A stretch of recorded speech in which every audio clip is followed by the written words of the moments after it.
नमस्कार. आपण पाहत आहात बीड शहरातील मोगलकालीन कोतवाली वेस. या वेशीच्या बाहेरच जकात गोळा करण्यासाठी अशा प्रकारचे जकात नाके होते. ही चंपावती विद्यालय मुघलांच्या काळात या ठिकाणी दवाखाना होता. मुघलांचा सम्राट शहाजहान याने बीड शहरातील ही कोतवाली वेस आणि बीड शहराच्या नदीच्या शेजारची जवळपास 5 किलोमीटरची तटबंदी बांधण्यासाठी अर्थसहाय्य केलं होतं. शहाजहानच्या काळातच ही तटबंदी उभा राहिली. एकेकाळची ही प्रचंड वेगानं वाहणारी बिंदुसरा नदी आज दुरावस्थेमध्ये आहे.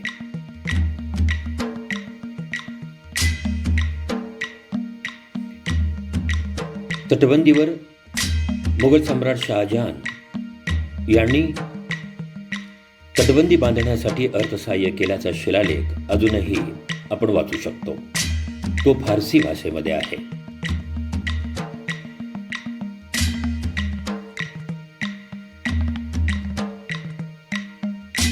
अत्यंत मजबूत असणारी ही तटबंदी आजही जवळपास 2 ते 3 किलोमीटरपर्यंत शाबूत आहे.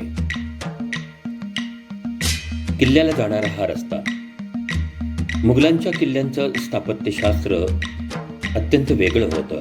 मुख्य दरवाजा शत्रूंना कळू नये अशी किल्ल्याची व्यवस्था होती. पहा, आता आपल्याला हा स्पष्टपणे दरवाजा दिसतोय.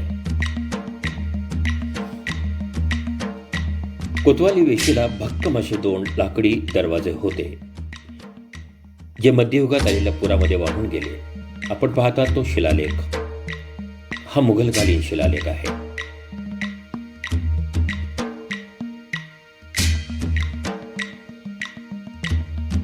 भक्कम अशी ही तटबंदी आपण पाहत आहात.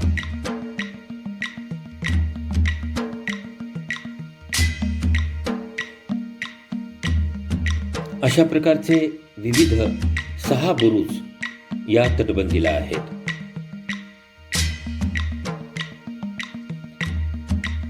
बिंदुसरा नदी ही एकेकाळी प्रचंड वेगाने वाहणारी नदी होती. त्यामुळे बीड शहराला धोका होता. तो धोका टळावा म्हणून शहाजहाननं हा कोतवाली दरवाजा उभारला.